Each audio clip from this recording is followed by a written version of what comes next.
ચૂંટણી પહેલા મહેસાણા કોંગ્રેસમાં ભંગાણ સર્જાયું। વિસનગર તાલુકા કોંગ્રેસ પૂર્વ પ્રમુખનું રાજીનામું। પશાભાઈ પટેલે અંગત કારણોસર કોંગ્રેસના પ્રાથમિક સભ્યપદેથી રાજીનામું આપ્યું। છેલ્લા 35 વર્ષથી પશાભાઈ પટેલ કોંગ્રેસ સાથે જોડાયેલા હતા।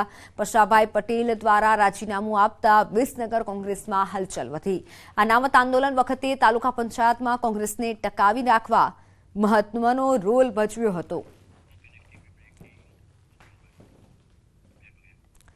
તો મહેસાણાના સતલાણસા તાલુકામાં કનેડિયા ગામમાં દીપડાનો વિડીયો એક વાયરલ થયો છે। દીપડાએ ખેતરમાં કામ કરતા 2 લોકો પર હુમલો કર્યો હતો। હુમલામાં ઇજાગ્રસ્તને સારવાર અર્થે વડનગર સિવિલ હોસ્પિટલ ખસેડવામાં આવ્યા હતા। ઘટનાને લઈને વન વિભાગ દોડતું થયું હતું। વન વિભાગના આરએફઓ સહિતના કર્મચારીઓ ઘટના સ્થળે પહોંચ્યા હતા। મહેસાણામાં ફરી એકવાર દીપડો નજરે પડ્યો છે। ઘટનાને લઈને વન વિભાગ હાલ દોડતું થયું છે અને તપાસ હાથ ધરી છે। દીપડાનો એક વિડીયો સામે આવ્યો છે, જે વિડીયો અત્યારે સોશિયલ મીડિયામાં વાયરલ થઈ રહ્યો છે। ખેતરમાં કામ કરતા દીપડાએ 2 લોકો પર હુમલો કર્યો હતો। 2 લોકો ખેતરમાં કામ કરી રહ્યા હતા અને તે દરમિયાન આ દીપડાએ હુમલો કર્યો હતો। ઘટનાને લઈને હાલ વન વિભાગને જાણ કરવામાં આવી। વન વિભાગ પણ દોડતું થયું છે અને 2 ઇજાગ્રસ્તોને સિવિલ હોસ્પિટલ ખાતે ખસેડવામાં આવ્યા છે। કનેડિયા ગામમાં આ ઘટના બની, જોકે દીપડાને જોઈ અને લોકો પણ ભયભીત બન્યા હતા અને લોકોમાં દહેશત વધી છે। ઇજાગ્રસ્તોને હાલ સિવિલ હોસ્પિટલ ખસેડાયા છે। ફોનલાઈન પર સંવાદદાતા કેતન જોડાઈ ચૂક્યા છે। કેતન, દીપડો દેખાયો છે, વન વિભાગની કેવી કાર્યવાહી? ચોક્કસથી મિત્તલ જણાવી દઉં કે સતલાખા તાલુકાના કનોડિયા ગામમાં દીપડાનો જે આતંક હોય છે તે જોવા મળ્યો છે। હાલમાં જે દીપડાનો જે વિડીયો હોય છે તે પણ વાયરલ થયો છે। દીપડો એ ખેતરમાં કામ કરેલા 2 લોકો પર હુમલો કર્યો છે। હુમલામાં ઇજાગ્રસ્ત જે લોકો હોય છે તેને વડનગર સિવિલ હોસ્પિટલમાં ખસેડવામાં આવ્યો છે। ઘટનાને પગલે હાલમાં જે વન વિભાગ હોય છે તે દોડતું થયું છે। વન વિભાગના જે આરોપોના સહિતના જે કર્મચારીઓ હોય છે ઘટના સ્થળે પહોંચ્યા છે અને આ જે દીપડો હોય છે તેને પકડવાની જે કામગીરી હોય છે તે હાલમાં હાથ ધરવામાં આવી છે। બિલકુલ કેતન, આભાર માહિતી બદલ। બનાસકાંઠામાં સ્ટંટબાજીનો વધુ એક વિડીયો વાયરલ થયો છે। યુવક બાઇક પર હાથમાં ધારદાર છરો રાખી બાઇક ચલાવતો વિડીયો વાયરલ થયો છે। જાહેરમાં હથિયાર રાખી સ્ટંટબાજી કરતા ઇસમને પોલીસનો ડર ન હોય તેમ લાગી રહ્યું છે। વાયરલ વિડીયો શિહોરીથી પાટણ હાઈવેનો હોવાનું અનુમાન છે।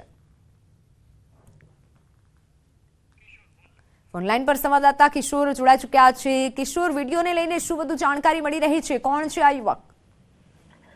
ચોક્કસથી આપણે જણાવી દઉં કે સોશિયલ મીડિયાની અંદર આ 3 દિવસથી સતત અલગ અલગ બાઇક પર સ્ટન્ટ કરતા લોકોના જે વિડીયો છે તે બનાસકાંઠામાં વાયરલ થઈ રહ્યો છે। ફરી એક આ જે વિડીયો વાયરલ થયો છે તે શિહોરીથી પાટણ હાઈવે પરનો હોવાનું અત્યારે અનુમાન લગાડવામાં આવ્યું છે। આ વિડીયોની અંદર એક યુવક હાથમાં ધારદાર છરો રાખીને ખુલ્લા હાથે બાઇક ચલાવતો હોય છે અને જો અકસ્માત થાય તો જવાબદાર કોણ રહે તેવા અનેક સવાલો પણ થઈ રહ્યા છે અને જાહેરમાં હથિયાર રાખીને સ્ટંટબાજી કરતા આ ઈસમને પોલીસનો કોઈ પણ પ્રકારનો ડર હોય તેવું લાગતું નથી। હવે જોવાનું એ રહેશે કે આ ઈસમ સામે પોલીસ દ્વારા કાર્યવાહી કરવામાં આવે છે કે નહીં। મિત્તલ, બિલકુલ કિશોર, આભાર માહિતી બદલ। વાત ગીર સોમનાથની। ગીર સોમનાથ સૂત્રાપાડા પોલીસ સ્ટેશનમાંથી આરોપી નાસી છૂટતા ચકચાર મચી છે। સગીરાને ભગાડી જવાના ગુનાનો આરોપી પોલીસ સ્ટેશનના પહેલા માળેથી કૂદી અને ફરાર થયો। પોલીસ સ્ટેશનમાં આરોપીના ચહેરા નિશાની કામગીરી દરમિયાન નાસી છૂટ્યો છે। પોલીસે ગુનો નોંધી આરોપીને શોધવાના ચક્રો ગતિમાન કર્યા છે। હજુ પણ આરોપી પોલીસ પકડથી દૂર છે। સુરતના ભાટીનામાં હિટ એન્ડ રનની ઘટના બની। બ્રિજ પર ટ્રક ચાલકે બાઇક ચાલકને અડફેટે લીધો। 19 વર્ષીય નવાઝ ખાનનું ઘટના સ્થળે જ મોત નીપજ્યું। અકસ્માત કરી ટ્રક ચાલક ફરાર થયો હતો, ત્યારે પોલીસે સ્થળ પર પહોંચી તપાસ હાથ ધરી છે। સુરતના અઠવા વિસ્તારમાં પરિણીતા સાથે દુષ્કર્મ મામલો। નરાધમોએ મહિલા પર કરેલા અમાનુષી અત્યાચારનો વિડીયો સામે આવ્યો। સ્થાનિકોએ મહિલાને આરોપીની ચુંગલમાંથી છોડાવી હતી। 4 સંતાનોની માતાને હવસખોરોએ નિશાન બનાવી દુષ્કર્મ આચર્યું।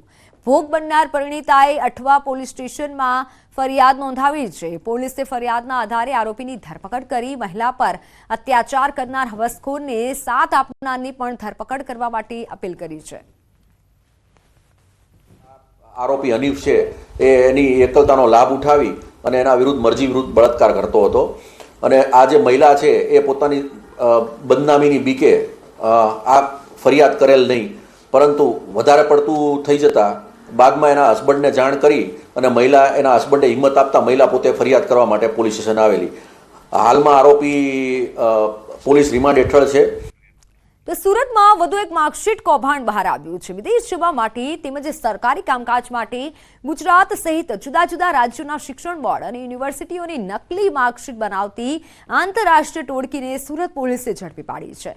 આ ગુનામાં સંડોવાયેલા 3 આરોપીને પોલીસે વોન્ટેડ જાહેર કર્યા છે. પકડાયેલા આરોપીઓને પોલીસે કોર્ટમાં રજૂ કરી 5 દિવસના રિમાન્ડ મેળવ્યા છે. રિમાન્ડ દરમિયાન આરોપીઓ પાસેથી વધુ ખુલાસા થઈ શકે તેવી શક્યતા છે.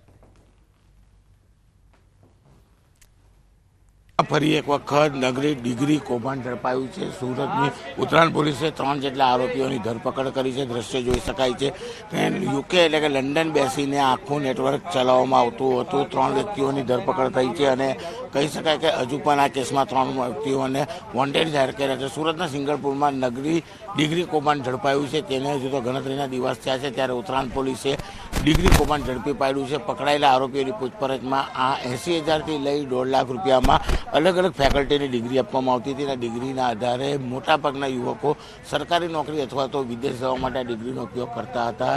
જે પ્રકારે કહી શકાય કે સમગ્ર ડિગ્રી કૌભાંડ ઝડપાયું છે.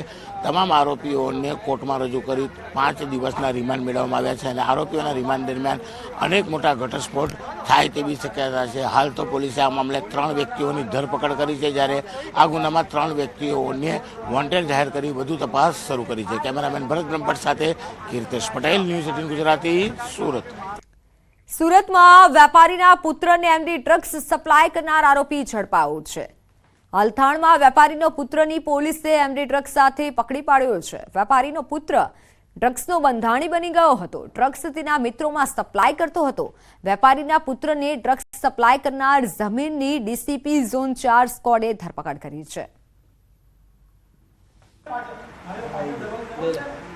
સુરતના અલથાણ વિસ્તારમાં કાપડ વેપારીના પુત્રને ડ્રગ્સ સપ્લાય કરનાર આરોપી જમીન નામના વ્યક્તિની સુરતની અલથાણ પોલીસે ધરપકડ કરી છે. ખાસ કરીને જે વેપારીનો પુત્ર છે એ ડ્રગ્સ લેતા અગાઉ અલથાણ પોલીસે ઝડપી પાડ્યો હતો. એ ડ્રગ્સ લઈ પોતાના મિત્રોને સપ્લાય કરતો હતો અને આ વેપારીના પુત્રને જમીન નામનો વ્યક્તિ સપ્લાય કરતો હતો. જોકે પોલીસ લાંબા સમયથી આરોપીની શોધખોળ કરી રહી હતી ત્યારે આખરે ગઈકાલે આરોપીની પોલીસે અટકાયત કરી છે, ધરપકડ કરી છે અને તેના વિરુદ્ધ ગુનો દાખલ કરી વધુ તપાસ શરૂ કરી છે. ખાસ કરીને પોલીસે જમીન એમડી ડ્રગ્સ ક્યાંથી લાવતો હતો અને વેપારીના પુત્ર સાથે કોને કોને આપતો હતો તે દિશામાં પણ તપાસ શરૂ કરી છે. કેમેરામેન ભરત બ્રહ્મભટ્ટ સાથે કીર્તેશ પટેલ, ન્યૂઝ 18 ગુજરાતી, સુરત. સુરત એસીબીનો મોટો સપાટો. લાલગેટ પોલીસ સ્ટેશનમાં ફરજ બજાવતા મહિલા